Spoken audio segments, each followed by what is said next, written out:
मोहब्बत में मीठा जरूर है, मगर मोहब्बत के फलसफे को नहीं समझा तू। बहुत ऊंचा फलसफा है और मैं यहाँ तेरी शरारतों को रफू करने आया था। तेरी बदतमीजों को रफू नहीं कर सकता मैं जा रहा हूँ। अरे जा, मुझे किसी की जरूरत नहीं है। अरे जब मैंने अपने दिल में रहने वालों के जाने का अफसोस नहीं किया तो घर से जाने वालों की परवाह क्या करूं। मास्टर तो सिर्फ बातों की चिंदियां रफू कर सकता है, दिलों के चिथड़ों को नहीं।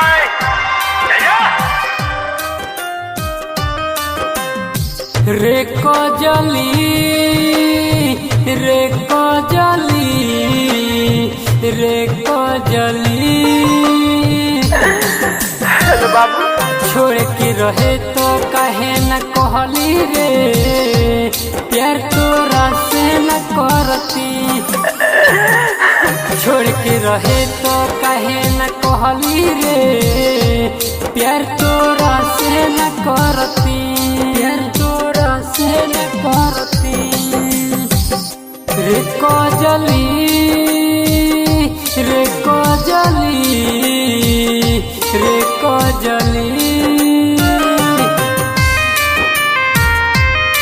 Presented by Sonia Music Vidya. Music by Niju Nirmal.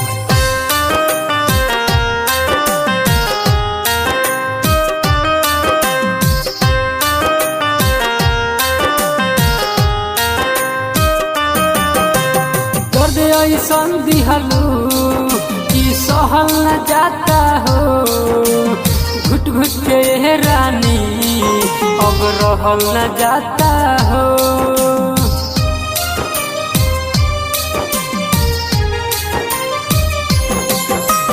मन कर जहर खा के हम मर जाई हो, तोहरा सोझा रानी कबो न आई हो।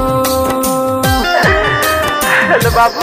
रे कजली रे कजली रे कजली, छोड़ के रहे तो कहे न कहली रे, प्यार तोरा से न करती।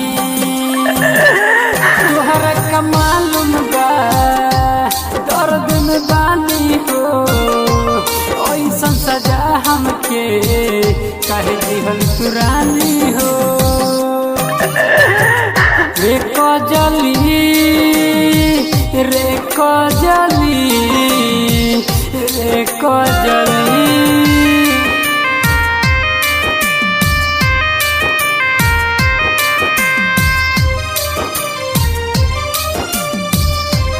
Music by Niju Nirmal.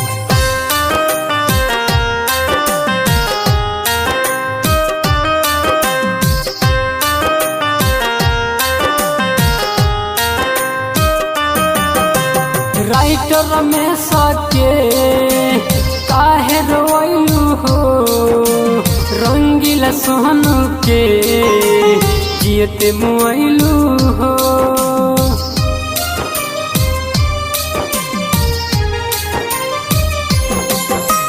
हमरा में का कमी रहे न बतैलू हो, दूसरा पर है रानी तू काहे लो भैलू हो। रे कजली रे कजली रे कजली,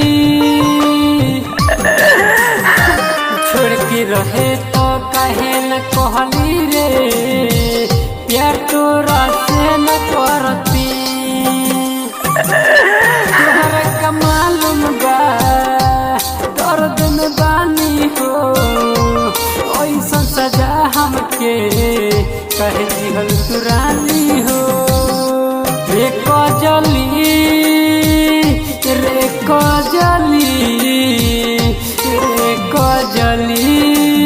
Presented by Sonia Music Vidya.